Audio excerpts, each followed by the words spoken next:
a été oint publiquement à l'âge de 30 ans. 2 Samuel 5, 1 à 14.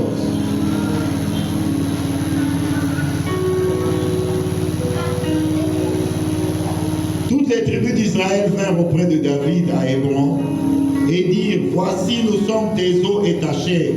Autrefois déjà, lorsque Saül était notre roi, c'est toi qui conduisais et qui ramenais Israël. L'Éternel t'a dit: tu paîtras mon peuple d'Israël et tu seras le chef d'Israël. Ainsi tous les anciens d'Israël vinrent auprès du roi à Hébron, et le roi David fit alliance avec eux à Hébron devant l'Éternel. Ils oignirent David pour roi sur Israël.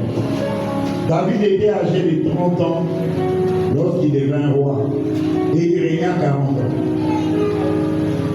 À Hébron, il régna sur Juda 7 ans et 6 mois, et à Jérusalem, il régna 33 ans sur tout Israël et Juda.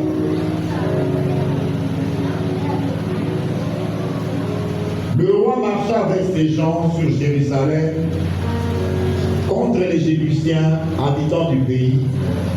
Ils dirent à David: tu n'entreras point ici, car les aveugles, même et les boiteux te repousseront. Ce qui voulait dire: David n'entrera point ici. Mais David s'empara de la forteresse de Sion, et c'est la cité de David.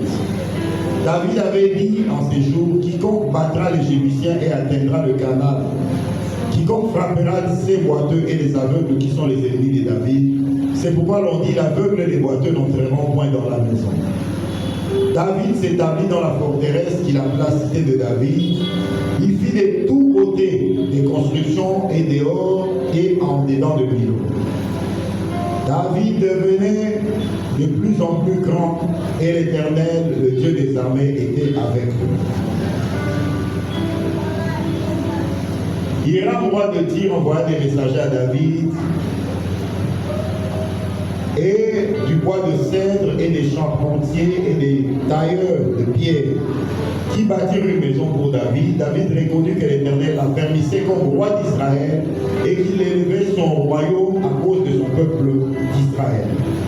David prit encore des concubines et des femmes de Jérusalem après qu'il fut venu d'Hébron, et lui naquit encore des fils et des filles. Voici les noms de ceux qui lui naquirent à Jérusalem: Shammua, Shobab, Nathan, Salomon. Nous acclamons cette parole.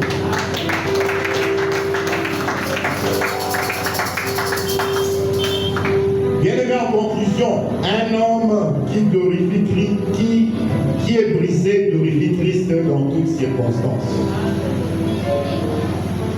Un homme qui est brisé demeure effacé malgré sa gloire, malgré ses richesses, malgré ses bénédictions.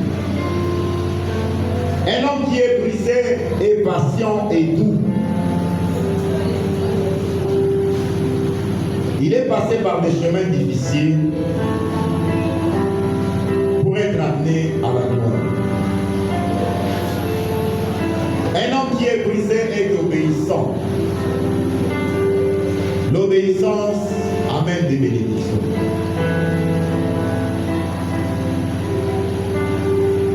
Un homme qui est brisé, c'est un bon leader.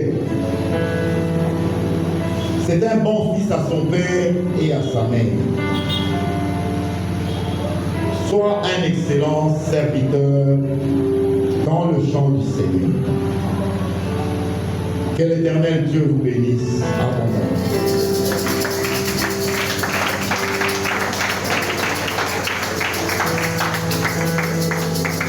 Si cette parole a touché ton cœur, je te prie de te mettre debout.